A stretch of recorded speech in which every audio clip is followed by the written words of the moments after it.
Yeah, I don't want you to kind of feel like, yeah. So today we are very happy to welcome Professor Andreea Font to the astrophysics seminars of the University of Athens. Thank you very much, Andreea, for accepting the invitation. Andreea is a well-known computational astrophysicist and senior lecturer at the Astrophysics Research Institute of the Liverpool John Moores University since 2012. She obtained her PhD in astronomy from the University of Victoria in Canada. She has received several research grants and fellowships, e.g. the Royal Society Dorothy Hodgkin Fellowship at the University of Cambridge, and the ICRAR Visiting Fellowship at the University of Western Australia. Her research focuses on the formation of the Milky Way galaxy, the satellites in the Lambda CDM cosmology around the Milky Way, predictions for the detection of tidal streams with Gaia. She's also worked on cosmological simulations of the formation of stellar halos around these galaxies in general and Milky Way-like galaxies as well. Chemical abundance distributions of galactic halos and the satellite systems in the Lambda CDM universe, the imprint of dark subhalos on circumgalactic medium, and so on and so forth, effects of the dynamical dark energy on large-scale structure, galaxy metallicity scaling relations, for example, in the Eagle simulation, just to list a few of her recent research activities. Today, Professor Andreea Font is going to talk to us about understanding the formation of the Milky Way in a cosmological context. How unique is our galaxy? Andreea, thank you very much for being with us today, and the floor is yours. Okay, thank you very much, Despina, for this nice introduction. So my talk today is about our quest to understand the formation of our galaxy, the Milky Way, and to answer the question of whether our galaxy is special in any way in the grand scheme of things, so in cosmological context, or whether, on the contrary, it is a more typical run-of-the-mill spiral galaxy. So I'm going to talk about this, but the work I'm going to present today has been done in collaboration with Ian McCarthy from Liverpool John Moores University, Vasily Belokuro from Cambridge, and a number of collaborators from the Eagle team, the people who built the Eagle cosmological simulations, which have also helped out with setting up our own simulations. So the reason we study the Milky Way is, as I said, because we live in it and we already know a lot about it compared with other faraway galaxies. So we want it or not, we often use it as a template for interpreting other galaxies. However, if the Milky Way isn't a typical galaxy, we don't know that yet, but if it is, something not typical about it, then the basis for such comparisons with other galaxies may be a bit compromised. And another reason, of course, is that we also want to know more about our own galaxy, our home galaxy. In particular, I'm very keen on that. And in particular, how the Milky Way formed, this question, although it's very simple, but it's not fully answered today. So we're still putting together the pieces of this puzzle even today. Now, of course, how Milky Way formed is a question that's preoccupied humanity for a very long time. And in science in particular has made steady progress on this question over the past couple of 200 years or so. But the field has been really revolutionized with the advent of the Gaia space instrument, which has been launched in 2013 and which has mapped the Milky Way in far greater detail. Now, this image here shows contains about 1 billion stars in the galaxy, mapped by Gaia. And before that, just to give you some idea, this map was much less well-defined. We had good astrometry for about 100,000 or so stars in the Milky Way, so knowing their positions and kinematics precisely. So compare a few 100,000 with a billion, Gaia has really improved this number by a few orders of magnitude. So Gaia has also made some great discoveries. One of them is a debris from an accretion of an ancient dwarf galaxy called Gaia Enceladus. And this is supposed to be a massive galaxy, as massive as the Large Magellanic Cloud today, which we know it's a present-day dwarf galaxies orbiting around the Milky Way galaxy, but this was as massive as that. But it was supposed to have happened about 9 billion years ago. So when the galaxy was in infancy, so much smaller. So this event is also known as the sausage, not a very flattering name, but it comes from the very flattened distribution in velocity space of stars in this debris.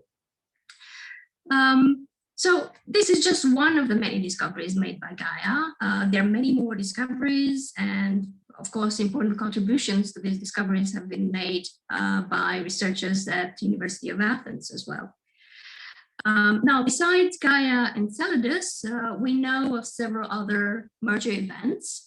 That is, and when I say merger event, I'm going to use this term very often. What I mean is a galaxy that fell inside the Milky Way, being attracted by the gravitational pull of the Milky Way, and afterwards being shredded to pieces by the gravitational tides of the Milky Way. So the debris from all of these accretion events is scattered all over the galaxy. We can find it in the halo, inside the disk, in the bulge, all over the place. But the more ancient events are generally clustered near the center of the galaxy because the stars had more time to sink deeper into the potential well of the galaxy. Now, interestingly enough, it's just only in the past few years that astronomers have been able to put together this family tree, if you like, of the Milky Way. More technical term would be the merger tree. And besides Enceladus, which I mentioned earlier, there are other accretion events like this dwarf galaxy called Kraken, which is supposed to have merged with the Milky Way about 11 billion years ago.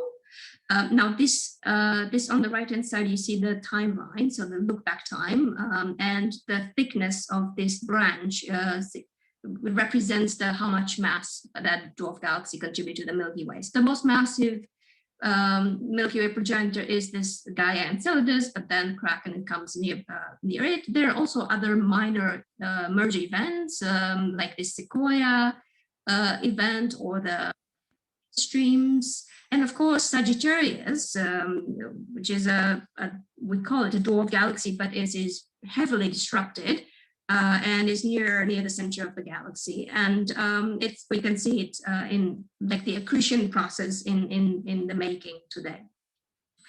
Okay. Now, in addition to observations, so let's see if I can start this movie. We also know. So this is the observations, which I don't actually do it myself, but I'm a computer simulation. So we also know how to model the formation of galaxies like the Milky Way using cosmological simulations. So this is an example of a galaxy from a suite of simulations, which I will describe in more detail later, which is called Artemis, keeping with this Greek theme. The simulations follow the evolution of a Milky Way galaxy over Hubble time, so over 13.7 billion years. The left panel shows the luminosity of the bright stars in this galaxy, so it's measured by the B band. And this band tracks mostly the ongoing star formation episodes in this galaxy. So you may see some bursts of star formation when the satellites fall in. Now, the right panel shows the accretion of coal gas in this galaxy and the formation of a spiral disk. Now, this particular galaxy is one of many that we simulate, but this particular one has a very active merger history, which is probably unlike the Milky Ways. You can see many satellites being accreted, one of two of them, which are as massive as Gaia Enceladus or the Large Magellanic Cloud. And with each major impact, the disk is disturbed, as we see, but then it manages to regrow quite quickly afterwards. This is because there's a continuous inflow of gas, which provides more fuel for star formation. So this is the B band, but if we look at the stellar halo, which is probably better seen in different different band, we can see that the halo of the Milky Way, the stellar halo, grows steadily, and I'm going to talk about stellar halos a lot during this talk. So with each dwarf galaxy that gets disrupted, it adds more stars into the stellar halo and more gas if it's gas rich. So it adds fuel for more star formation. So in addition to that, more star formation is triggered by the tidal compression of existing gas in the galaxy by these mergers. So now that observations have given us a better idea about the formation history of our own galaxy, we want to know how this history that we put together fits in within the larger cosmological context. So in other way, is this merger history typical of a galaxy of Milky Way mass, let's say of mass of about 10 to the 12 solar masses, like we know it's might be the mass of the Milky Way. And when I say typical, is it typical in the Lambda CDM model? That is the cosmological model that includes cold dark matter and dark energy in the form of cosmological constant in the precise fractions which are measured by observations. So we can answer this question about the special place of the Milky Way using two approaches. One is observational, as I alluded to, for example, by comparing the Milky Way with other large galaxies in the local group, like Andromeda galaxy, which is a sister spiral galaxy to the Milky Way, very similar in many respects, or other spiral galaxies in the local volume or even beyond at the large distances. So this is the observational approach. There is, and there's a good time because there's a wealth of data, observational data about these galaxies, which are very loosely called Milky Way analogues. And people mean different things by that, but what I mean is just a galaxy of Milky Way mass and possibly a Milky Way morphology, but not necessarily, just Milky Way mass. So we spiral galaxy of Milky Way mass. Okay, so this we have a lot of information about Milky Way analogues in the local volume and beyond. Okay, so I'm going to talk about reconstructing the merger histories of Milky Way analogues and the Milky Way with it. And I'm going to focus on two main aspects of how we try to reconstruct these merger histories. Of course, in simulations it's very easy to do, but in observations it's much harder. So we need a bit of some tools. And two of my favorite tools are looking at stellar halos and also looking at the properties of the surviving population of satellite galaxies. So let's start with stellar halos. Now, stellar halos are extremely faint components of galaxies. By mass, they contain only a few % of the total mass of the galaxy. By light, by luminosity also, they contain just a tiny fraction of the total light of the galaxy. And they also extend to very large radii. So this combination of being very faint and very extended makes them very hard to detect. But they're very good repositories of this debris from ancient Christian events. So this is an example of the stellar halo of Andromeda, which, as I said, is a similar galaxy to our own. The stellar halo, as far as we see it, extends to at least 150 kiloparsecs away from the center of the galaxy, and maybe beyond that. Now, just for comparison, here, this is the disk of Andromeda, which is already quite large. So you can see the extent of the stellar halo compared with the luminous disk.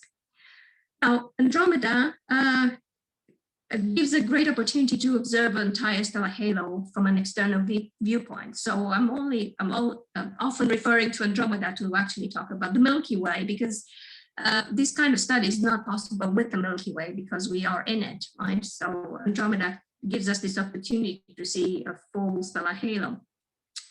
Now, also, this galaxy is relatively is about 800 kiloparsecs away from us. So its stellar halo has been studied in much greater detail. So in short, is a great probe for testing our theoretical models on it. So this particular map from the PANDAS survey shows the entire halo of Andromeda. And you can see here, if you squint your eye, several tidal streams, which are debris from these disrupted satellite galaxies. And there's also 3 colors superimposed on this map, and this represents different metallicity regimes of the halo stars. So the blue shows the more metal poor stars, so in FE of rage below -2, and orange more metal-rich stars close to solar luminosity. So metallicities are a proxy, or they just represent very loosely the rate of in the progenitor dwarf galaxies of the streams. Okay? The metallicity is imprinted inside the stars whilst they're already in the dwarf galaxies before they get disrupted. So we expect that more massive satellite galaxies would enrich more, so we'll have more metal-rich stars, and these metal-rich stars will be dumped into the stellar halo, and vice versa, less massive satellite galaxies would contribute more metal-poor stars to the stellar halo. So in principle, one can reconstruct the merger history of a galaxy by taking a census of the stars in the halo and measuring the chemical abundances. And we're not there yet, but this is the grand goal of this field of study called the near-field cosmology, which is basically reverse engineering the formation history of a galaxy from the information that is gathered from the stellar halo. So, so that's the idea. Also, we can do more than that. From the properties of these stars in different tidal streams, one can infer the original masses and times of accretion of the progenitor galaxies, and basically put together that nice merger tree that I showed earlier. So a big caveat in this type of study is that we are assuming that the stellar halos are made entirely from accretion of the and disruption of satellite galaxies, which may or may not be true, as I will discuss a bit later. So, but in principle, this is the idea: just getting positions, and metallicities of stars in stellar halos is sufficient information to reconstruct the merger tree of a host galaxy, or at least that's the hope. So in addition to Andromeda, several alpha stellar halos of Milky Way analogues have been observed in some detail. For example, in this GHOSTS survey shown here, which is a survey of several edge-on galaxies, spiral galaxies seen edge-on in local volume. Now, this survey in particular focuses primarily on the major and minor axes of spiral galaxies, and measuring the metallicities along these 2 axes. So the major axis would be along the disk, and the minor axis perpendicular to the disk. Okay, this is done just to save time and not basically because it's very time consuming to put these fields of observation all around around the galaxy. So, and also the idea behind this strategy of just observing 2 separate axes is the assumption that the minor axis, the one that's perpendicular to the disk, is pretty much less contaminated by the disk stars, at least in observations, right? Whereas the major axes are much harder to disentangle from the disk. So the idea is that you can see that observers are trying to put together an ensemble of stellar halos of different Milky Way analogues. And the idea is we want to know, in principle, how different or how similar are these stellar halos from each other and from the Milky Way. And what does tell us about the formation histories of these galaxies? So in addition to stellar halos, I'm going to talk about satellite galaxies. And satellite galaxies can also give us more information about the accretion history of host galaxies, or the Milky Way, especially the ones that survive today. Those constrain mainly the more recent accretion history, not the full merger tree, but just the past few billion years of the accretion history.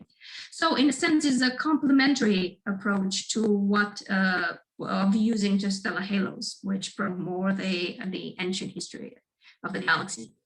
Now, this plot here, this image it's a beautiful image from the Saga survey, which contains about 34 Milky Way analogues at the distance of about 20 to 40 megaparsecs away from us. There's a lot of information in this plot, so obviously there's a lot to discuss about it, which I'm not going to go into too much detail, but there's 34 or so Milky Way analogues, all shown here in this family portrait. And you can see that each of them has their own satellite distribution. So some have more satellites, others fewer, and they're different colors, and they're different distances from the host. So there's a lot of information here. So from these satellite properties, as I said, the number, luminosity, distance from the host, one can reconstruct the accretion histories of the host galaxies.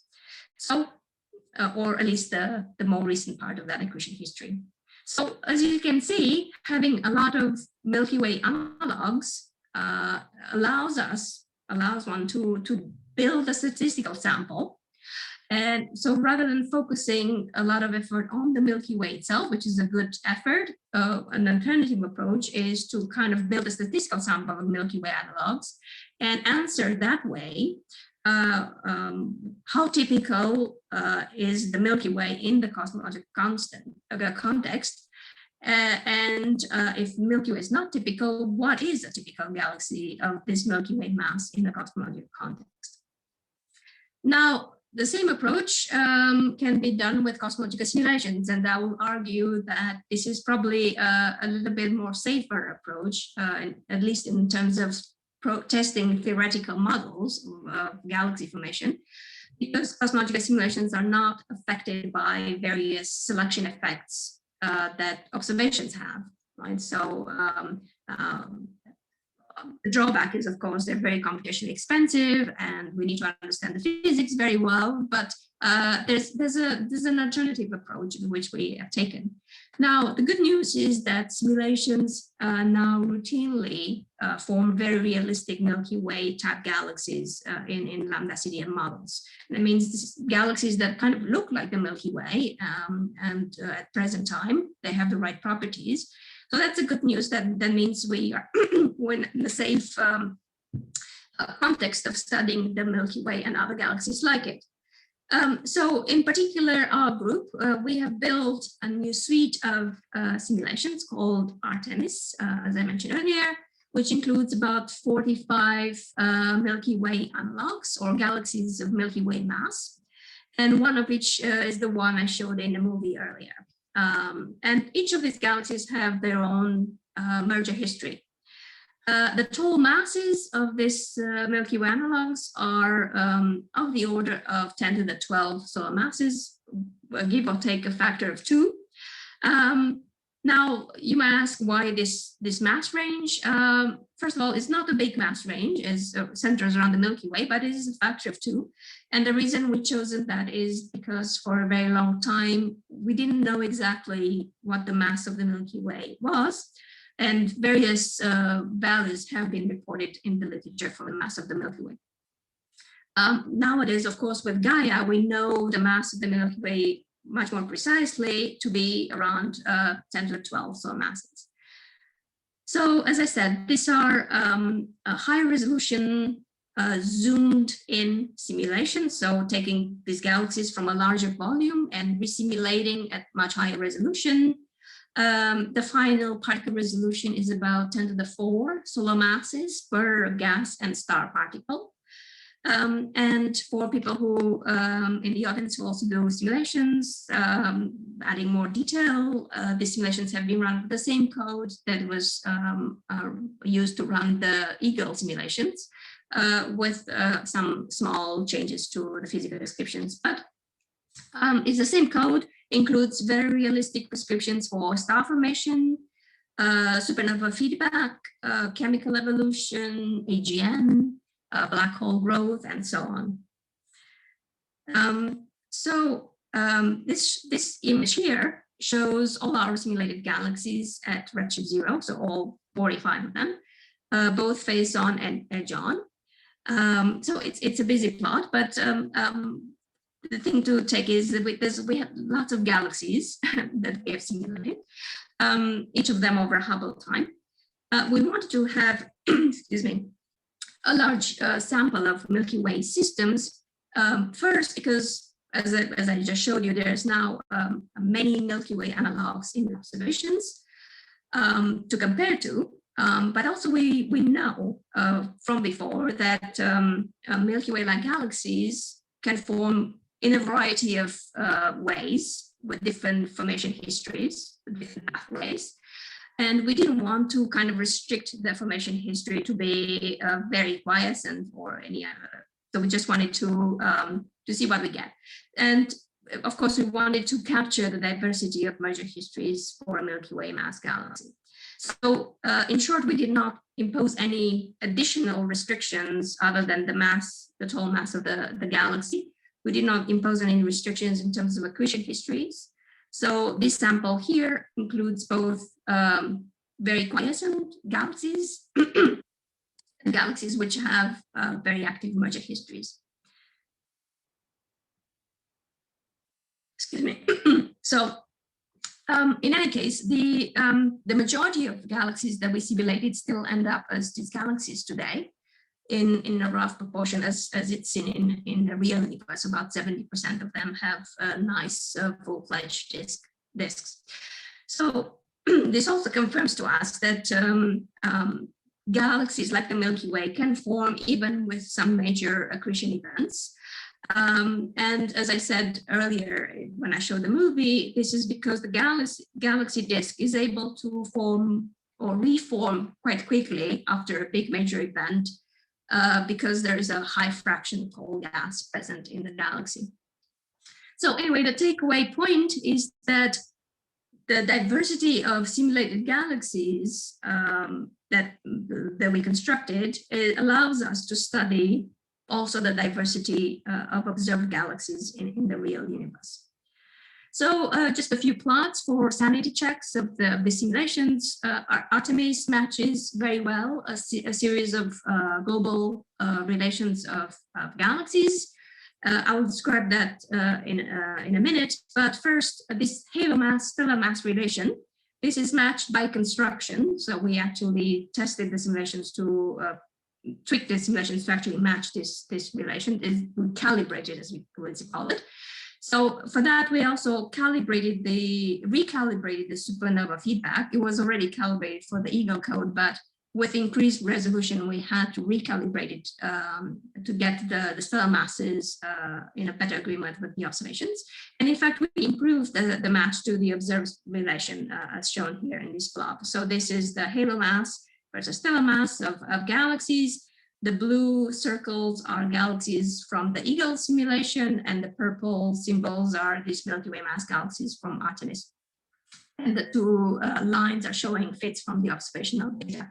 Now, there's many more galaxies in Eagle simulation of lower mass and higher mass, is because this Eagle is a larger volume cosmological simulation where there's lots of galaxies. With Artemis, we're basically just interested in a very narrow mass range of Milky Way mass. So this recalibration that we done also improved the sizes of the galaxies of these Milky Way analogues, as it's shown here in this plot, which shows the size stellar mass relation for these galaxies. Again, Eagle with black circles, Artemis with purple, and the other lines and symbols are showing observational data. Now, the sizes of Milky Way mass galaxies in Artemis are larger than the similar Milky Way mass galaxies in Eagle. This is because of the improved supernova feedback. And so they're in better agreement with the observations. Now, this bottom plot shows also a good agreement with the specific star formation rate of these galaxies function of their stellar mass. Now, for the rest of the talk, I will just discuss this Milky Way mass galaxies in Artemis and focusing on the properties of their stellar halos and of the surviving population of satellite galaxies. As I said, in an effort to kind of see what is the relation with these properties and the accretion history of the Milky Ways. Now, both stellar halos and satellite galaxies constrain the merger history, but in complementary ways, as I said earlier. But let's start with the stellar halos first, and I'll start first with the caveat about stellar halos. The caveat is that stellar halos reflect the accretion history of a host galaxy, in as much as they are made just entirely of accreted stars from satellite galaxies that have been accreted and disrupted. But if the halo contains other stars of different origin, say stars that form inside the host galaxy itself, the main halo, then the whole process of reconstructing the accretion history from this stellar halo may be compromised because we have some additional stars which have nothing to do with accretion history. Okay, so what does the theory tell us? Currently, there are two main theoretical models of how stellar halos form. In one model, the halos form entirely from the accretion and disruption of dwarf galaxies, and this is called the accretion-only model. And the other one is called the so-called the dual nature halo model, where we have accreted stars, but also there's stars which form in situ, meaning they were born inside the main galaxy. Now, there's some evidence from both observations and simulations that the stellar halos have in fact a dual nature, and I'll start with the observations, especially the observations of the Milky Way. This is a pictorial view of the Milky Way, which is based on observations and from Carroll et al. And many other observations kind of seem to confirm this evidence that the Milky Way the stellar halo has two components, one which is more flattened, more matter-rich, and kind of co-rotates with the disk, although at a lower speed.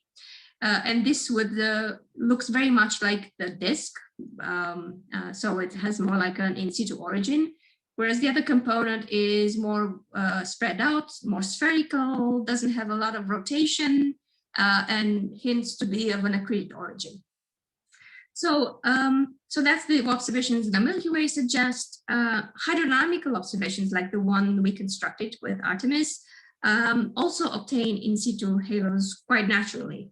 In fact, it's actually hard not to form an in situ halo in hydrodynamical simulations for the reasons I showed earlier. There's a lot of additional star formation going on in the main galaxy because there's a lot high fractions of cold gas. So this is the caveat. The stellar halos may have a more complicated nature. They should have an in situ halo. Now, the thing is, we don't actually know what is the significance of this in situ halo, whether that's it's significant enough to worry for us to worry about, or it's not.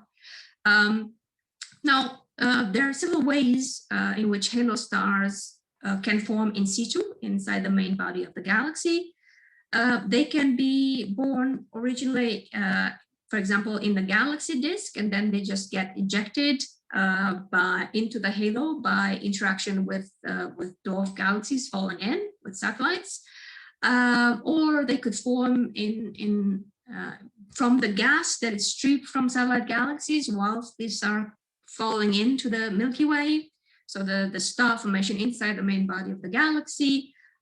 Or they could also be cold filaments of gas, which are permeating the Milky Way host, and stars are forming inside these cold filaments of gas. Now, all of this can contribute to the percentage of in situ stars in a halo. So how can we test which model is the correct one, the one accreted only or accreted plus in situ? And again, this question is important in order to be able to accurately or confidently say that we can reconstruct the merger accretion history of a galaxy from just looking at the stellar halo. So one approach is to see whether there's a global scaling relation in the stellar mass metallicity of stellar halos, like there is one for galaxies. So we know for galaxies, the more massive they are, the more stars they have, the more matter-rich they are. Okay, and the question is that a similar relation for stellar halos? Intuitively, one could expect such a relation to arise in an accreted-only model.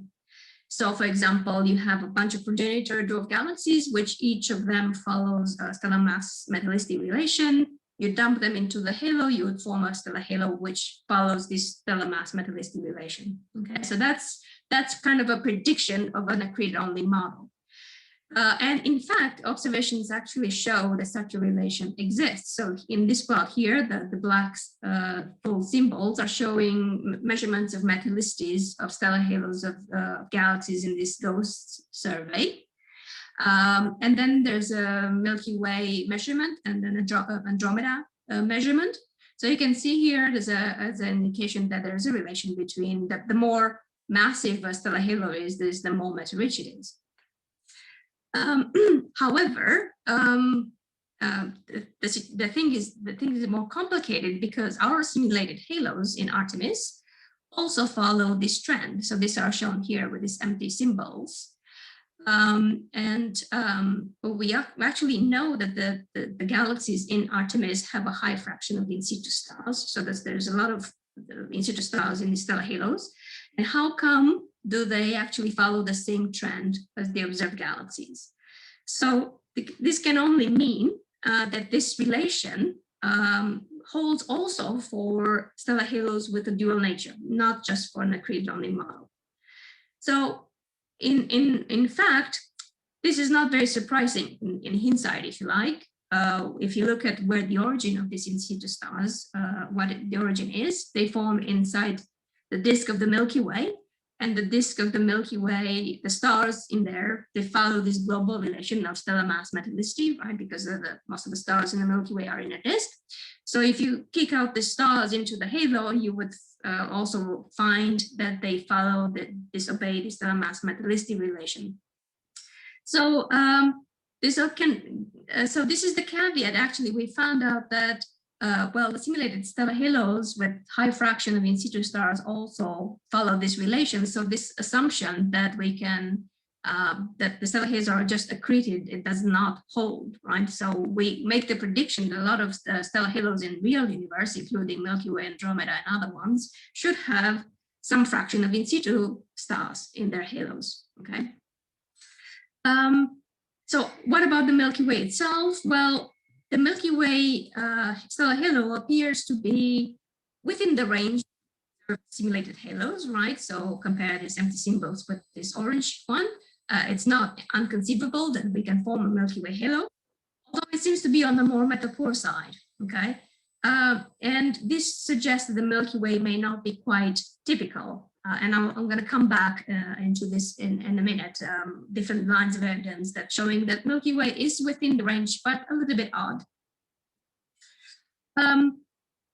So still talking about stellar halos, we compare the average surface brightness profiles, so the luminosity profiles of the simulated stellar halos with the ones in external galaxies. And here, a lot of these galaxies are measurements from the GHOST survey, along the minor and major axes of the stellar halos, and added here also data about Andromeda with red. And so because the observation data is both either along the minor and major axis, we did both. Okay, now you can see the simulated profile is this black line, which is the average surface brightness profile for all 45 Milky Way type galaxies in our suite of simulations. And the different color dots here are observations from individual galaxies. So the agreement is quite good, both on minor and major axis, which is quite reassuring. And bear in mind that our simulated halos have a lot of in situ stars.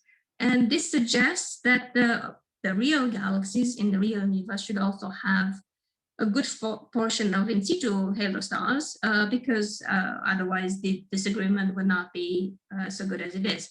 Now, some of the data points in Andromeda, these red points, are a bit off from the average and from the other galaxies, but this is along the minor axis, and this is just happens to be a bunch of fields which are heavily contaminated or heavily represented by stars in the giant stream of Andromeda, which is a very bright structure from a very massive dwarf galaxy that fell in, but is not representative of the entire halo of Andromeda at that radius, right? So these fields end up to be more luminous than the average. We also compared our simulations with observations in terms of the metallicity profiles. So we want to see whether there's any gradients. Again, a gradient, if there's a gradient inside the galaxy, that could indicate a presence, a significant presence of in situ stars. Of course, we can form a gradient also by having very massive satellites sinking in deep into the potential of the Milky Way, but this won't happen all the time. So if we see universal metallicity gradients, that also would be an indication of the presence of in situ stars. Now, these various data points here are along the minor axis of several galaxies in the GHOST survey, and the orange one here, or the red ones, are in the one in Andromeda. Overall, there's quite a bit of scatter. This could be compared with this red line here, which is the average metallicity profile along the minor axis in the Artemis simulations. Overall, there's a good agreement that the gradient is not very big along the minor axis. We find is about 0.2 in dec. So FU of H varies by 0.2 from the center of the galaxy all the way to about 100 kiloparsecs. So it's nearly flat. And again, this reflects the fact that there's lots of accreted stars along the minor axis. And interestingly, if you look at along the major axis, which is this blue line, this is the average major axis metallicity in the simulations, the gradient is about nearly 1 dec in FU of H over the same distance, so it's slightly stronger. And this is due to the presence of in situ stars. Unfortunately, there's not a lot of observations along the major axis of galaxies to confirm this prediction.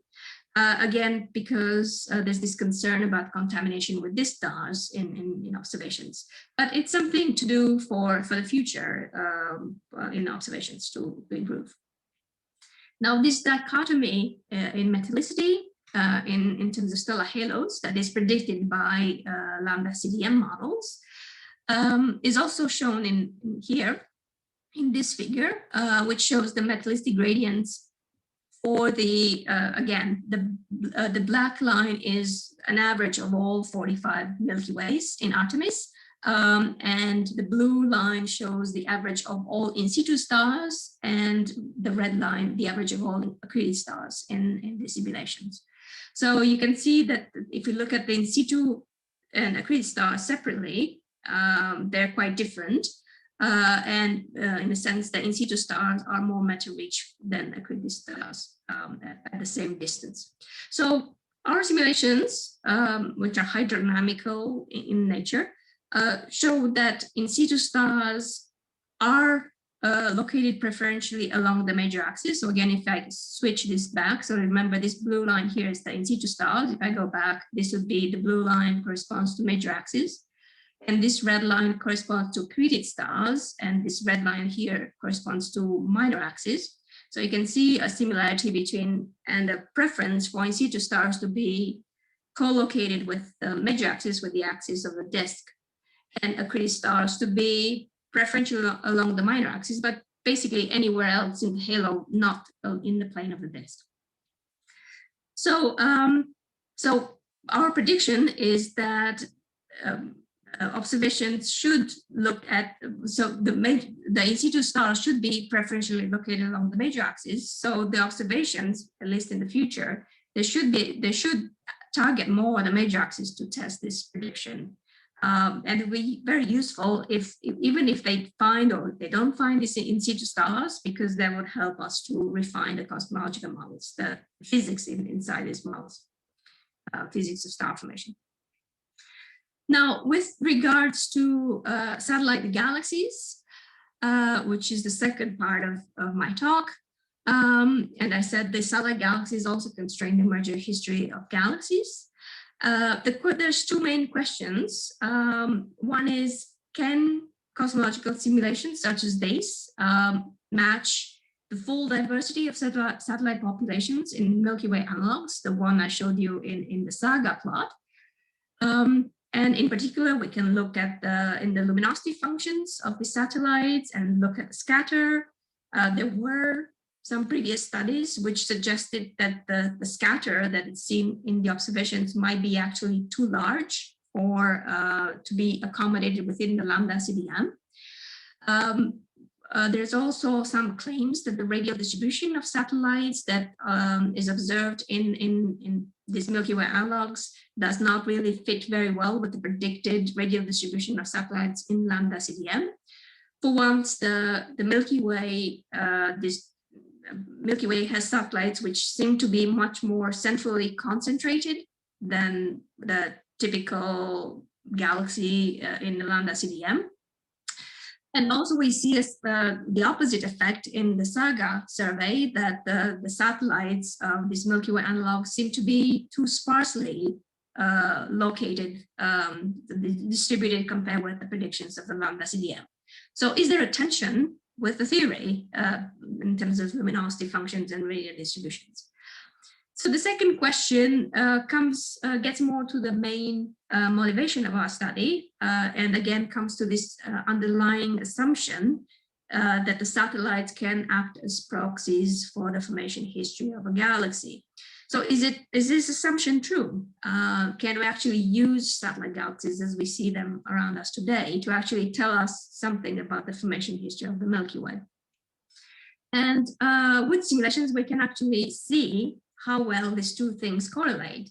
So for example, does the number of satellite galaxy correlate with the properties of the host? So is the number of satellite correlating with the total mass of the galaxy, or with the stellar mass, or with luminosity, morphology, and so on? Any properties? We don't know exactly which is the key property that would correlate with the population of satellites, if it correlates at all. And also, is this radial distribution that I mentioned earlier, does it know anything about the properties of the host?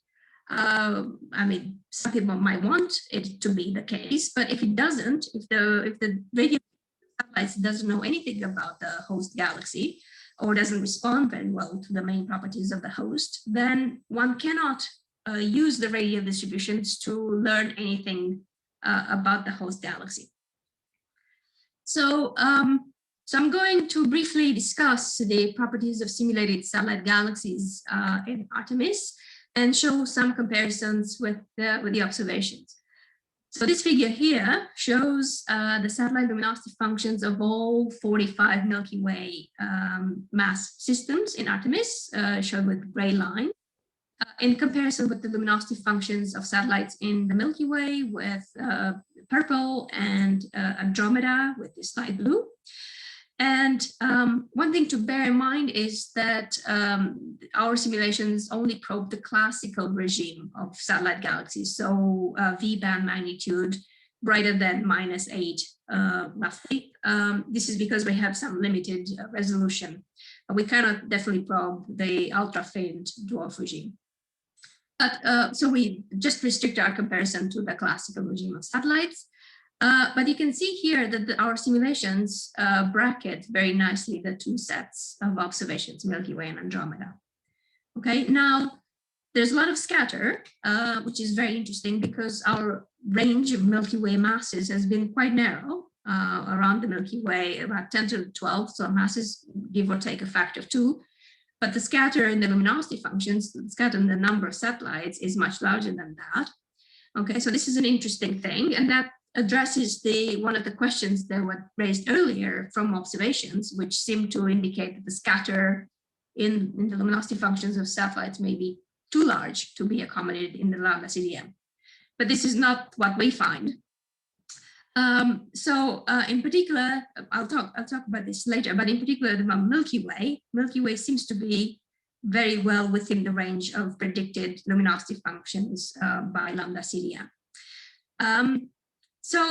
However, it is a bit on the lower side again. See the average here, it's the average Milky Way mass galaxy has more satellites, probably by a factor of 2 than the Milky Way.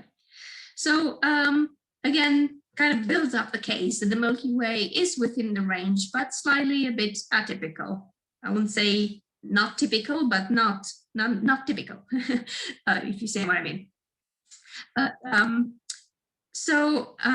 Now, because the number of satellites depends on the total host mass, we can actually use this property to infer something about the masses of the Milky Way and Andromeda. So what we've done, we looked into these simulations and tried to find out which of these simulated Milky Ways or simulated galaxies actually match better the luminosity function of the actual real Milky Way, and which match the luminosity function of Andromeda. So we separate them into categories, and we found that the ones with fewer satellites tend to have lower host masses. So just about under 10 to the 12 solar masses. So again, the Milky Way prefers a lower mass.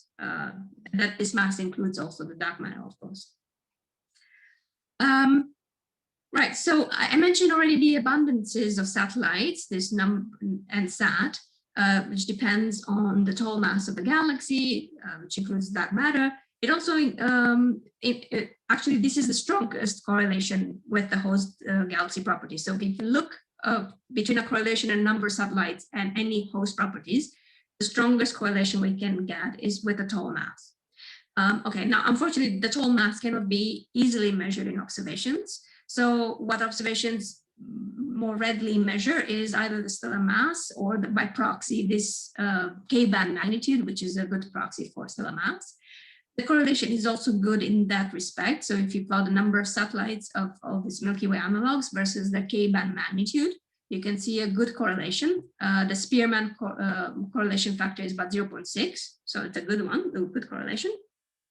Now, the number of satellite galaxies for the Milky Way is again a bit low than the average, but is within the range predicted by Lambda CDM.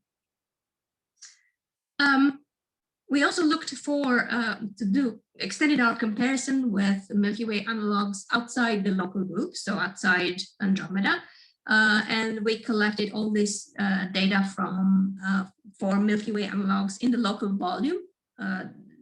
Noted here as LV, local volume, or in beyond the local volume in the SAGA survey, which has all these galaxies outside 20 megaparsecs.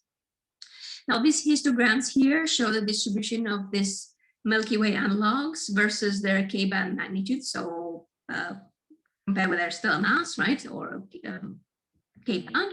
For reference, the K-band magnitude for the Milky Way is about -24. And M31 is a bit brighter because it has more stellar mass. So as I said, there's about a similar number of galaxies in the SAGA survey, shown here with orange, as in the Artemis, shown with black. So about 34 Milky Way analogues in SAGA and about 45 Milky Way analogues in Artemis. So comparable numbers that both give us a good statistical sample, if you like, to study the formation of the Milky Way in a cosmological context. Now that the number of galaxies like the Milky Way in the local volume is smaller, just because the volume is smaller. But we also include these observations because they're complete within down to fainter magnitudes than the SAGA. And also have different selection effects. So now here's a comparison between the luminosity functions of the Milky Way analogues in Artemis simulations, shown here with these gray symbols, compared with the Milky Way analogues in the local volume, so below 10 megaparsecs for on the left side, and in the SAGA survey, so Milky Way analogues somewhere between 20 and 40 megaparsecs, here on the right-hand side. So one thing to notice is that the scatter in the observations is also large, right? I mentioned the scatter before, and the scatter being quite large in the Lambda CDM, but the scatter in observation is also large. And in fact, this has been noted before. And it has even been claimed that the scatter in these luminosity functions is so large that cannot be accommodated by Lambda CDM models. But our simulations show that they can. This is not the case, right? There's a lot of scatter in the simulations to comfortably match all the observations. So in fact, we can match systems as sparsely populated as this M94, which is a spiral galaxy, is an odd system, is a galaxy like the Milky Way, but has only 2 satellites in a cloud regime, brighter than -10. Sometimes it's called the lonely giant because it's a big galaxy with very few satellites. But we can also match more abundant galaxies like NGC 4631, right, which has a few orders of magnitude more satellites at the same magnitude limit. And of course, the agreement with the Saga survey is also quite good. So what about the radial distribution of satellites in this Milky Way analogues? Again, this has been suggested to be a good diagnostic of the host accretion history. We don't know actually whether this assumption is correct or not, and we wanted to test it.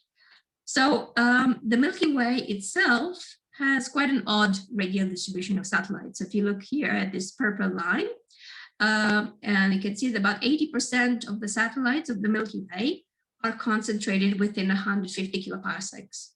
Okay? Now, whereas within the same distance of Andromeda, you only have about 40% of satellites, right? And the average from the simulations is that about 60% of satellites should be concentrated within 150. So Milky Way is a bit odd.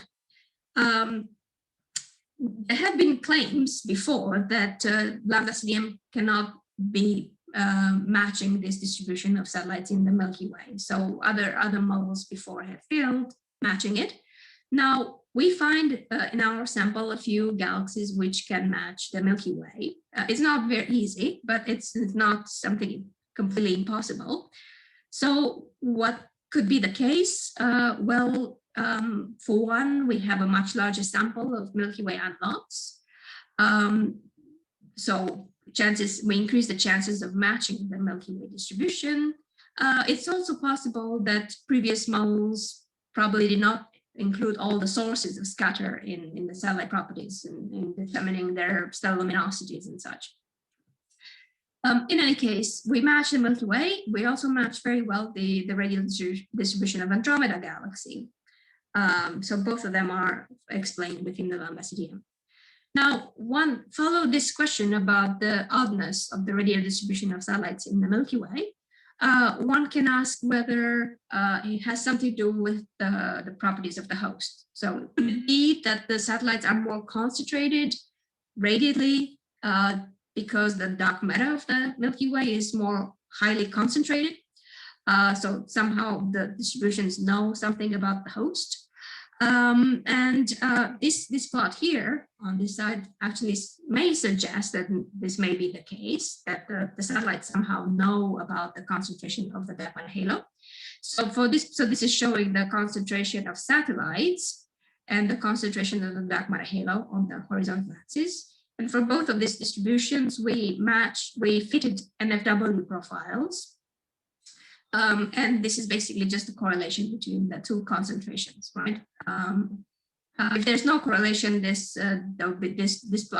data points will be all over the place. But there seems to be a correlation in the sense that the more concentrated dark matter halo, the more concentrated the satellite distribution. However, it's a big however, because this correlation factor, the Spearman factor, is 0.3, so it's not much of a correlation. It's very weak, if at all.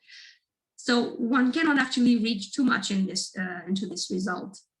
And so the more cautious conclusion would be that the radial distribution of satellites probably cannot be used to infer something about the host galaxy properties. It would be great if we could, but it doesn't seem to be a reliable tool.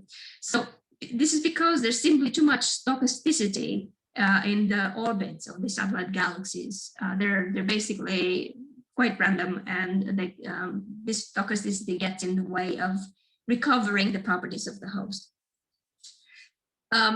Now, Artemis also matches the radial distributions of satellites of other observed Milky Way analogues. And again, I'm showing here a comparison with Milky Way analogues in the local volume and in the SAGA survey.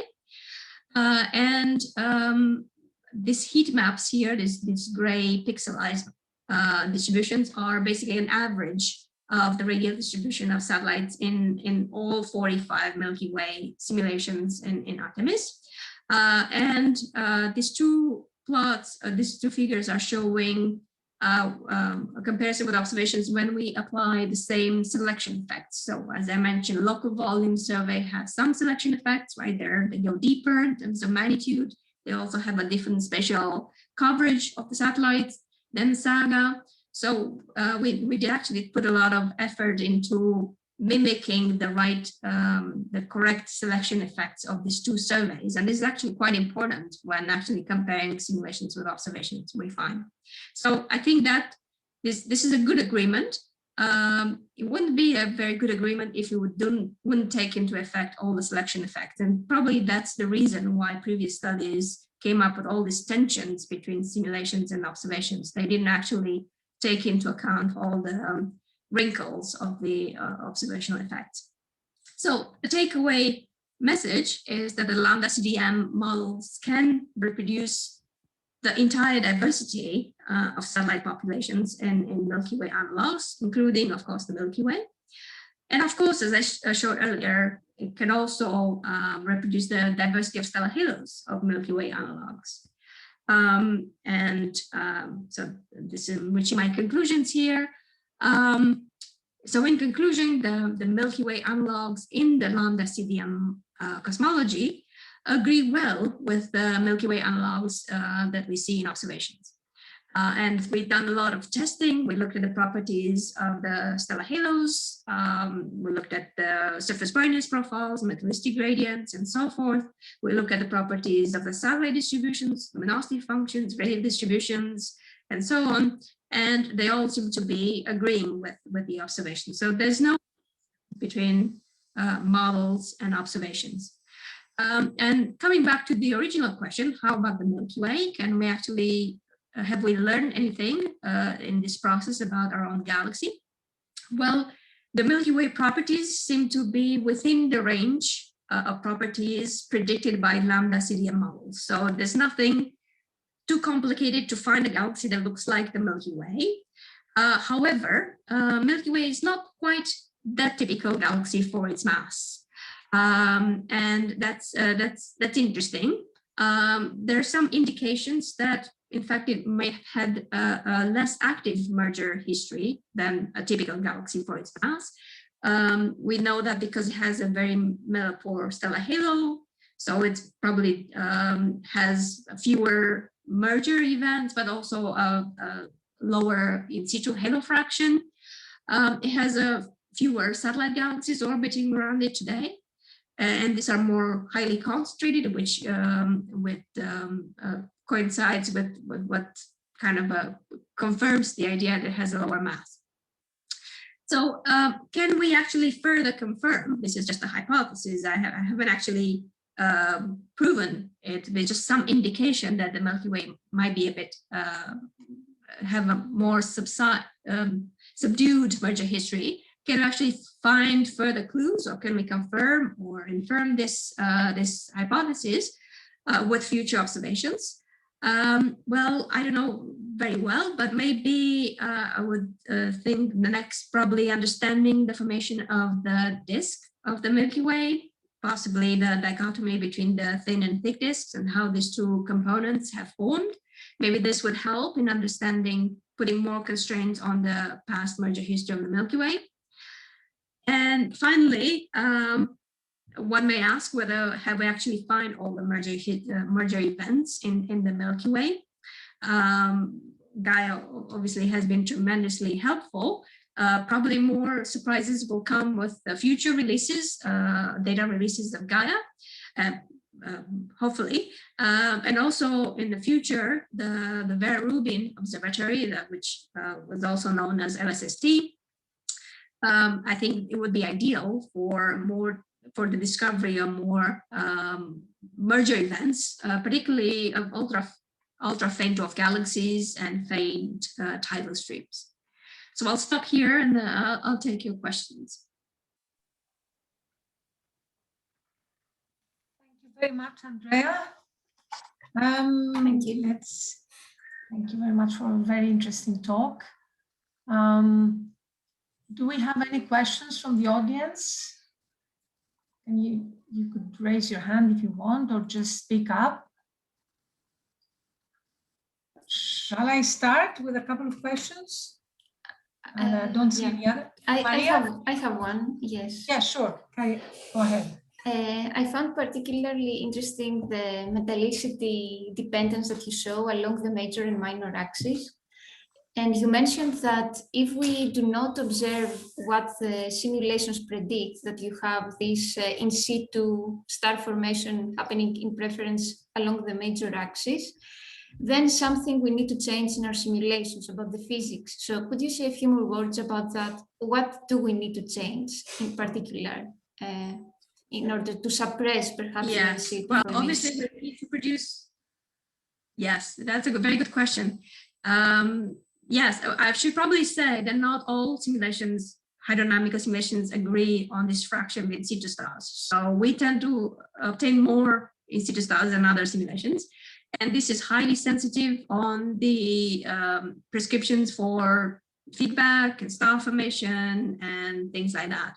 So it's a complicated picture. We don't know exactly what is causing this abundance of in situ stars. And also the spatial distribution. So some simulations predict that in situ stars, there's a lot of them, but they're really concentrated within 5 or 10 kiloparsecs. In our simulations, we see in situ stars spread out to 30 or 40 kiloparsecs or beyond. So this is actually important prediction, and it could be easily tested with the observations, whether it's right or wrong, right? Yes, if the observations are showing that we don't actually need these in situ stars at all along the major axis, you only have disk and accreted stars, it's fine. I think, yes, we'll have to go back to the drawing board and see what kind of feedback or star formation prescriptions would actually be better suited to match the observations. But so far, we actually don't have this observation, so we don't know. Okay. I'm trying to push for observers to actually test this theory. Okay, thanks. Thank you. Any other question from the audience? I don't see any questions, so let me ask a couple of things myself.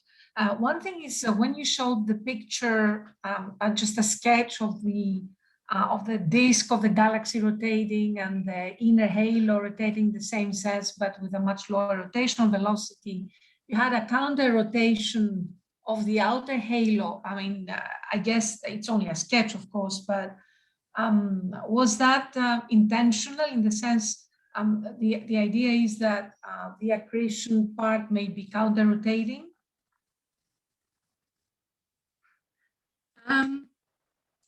Or is it just... I don't know exactly what observations that I showed this pictorial. It's a bit old. I don't know whether Gaia has improved in this, but there was a lot of discussion about the counter-rotating accreted halo. And in fact, there's a lot of studies because obviously if it's something counter-rotating, it's probably more of an accreted origin, right? I suspect the accreted halo should have a zero net angular momentum. So whatever rotating should be counter-rotating as well, but that doesn't necessarily have to be the case. It could be the case that the Milky Way has a counter-rotating accreted halo because of some major accretion events. In fact, we actually know that Gaia and Enceladus came on an orbit which is counter-rotating with the disk. So it might that made this big splash. The scales. Counter-rotating. Yeah. Yeah, so it tips the scales and it makes the whole thing counter-rotating perhaps. But the other question I had is about using, basically trying to, as they've done now with Gaia already, they are finding the trajectories of stars and they're projecting them backwards in time, and they created this fantastic picture you've seen, I'm sure, with the trajectories of thousands of stars. So I guess with the next 2 or 3 releases, so DR3, DR4, and DR5 in 2028, we may be able to actually get enough set trajectories for halo stars and maybe sort of yes, I think that would be great for some of these questions about accretion events and so on. Find the sources, I mean, where these stars, whether they come from the same stream or whatever, same object or something. Sorry, can you repeat it? I think I'm not hearing it very well. What is Sorry. the question? So no, my question was, it's more of a comment really, that with the new, already done with Gaia, and with the new releases, it's going to be probably possible to get trajectories of halo stars. And in combination with metal abundances and abundances. I think this specific. Yeah. Yeah, I think this is the next thing, and be very useful. I think with these simulations, yes, we focused mostly so far on the global properties of stellar halos and satellites. That's fine. But the next step would be actually look at the kinematic distribution. And there's much more information encoded in the kinematics of halo stars and different regions of the halo. And I think that would be putting better constraints on the history than just looking at the global properties, right? And I think Gaia is probably the only instrument out there that could give us this global picture of the kinematics of a stellar halo. I mean, I showed you the stellar halo of Andromeda, which is great, but it's basically just photometry and a bit of spectroscopy. But Gaia is giving us a velocity map, so we can actually see stars moving in real time. That's actually amazing, yeah. Thank you very much. Thanks, Andrea. Very interesting. I mean, I think we're all very excited about the results about this. So, any other questions? Anyone? Hope I'm not missing any raised hands here. So, thank you very much, Andrea. Thank you for being with us, and I hope you'll be able to come to Athens sometime. Yes, thank you very much. Thank you. Thanks a lot for your time. Thank you for the very instructive talk. Thanks. Yes. Thank you very much for the invitation. Thank you. For coming. Yeah, hopefully a pleasure. we're going to see you. Hopefully one day I'll see you in person. Yeah. I'd love to. Yes. Right. Bye. Okay.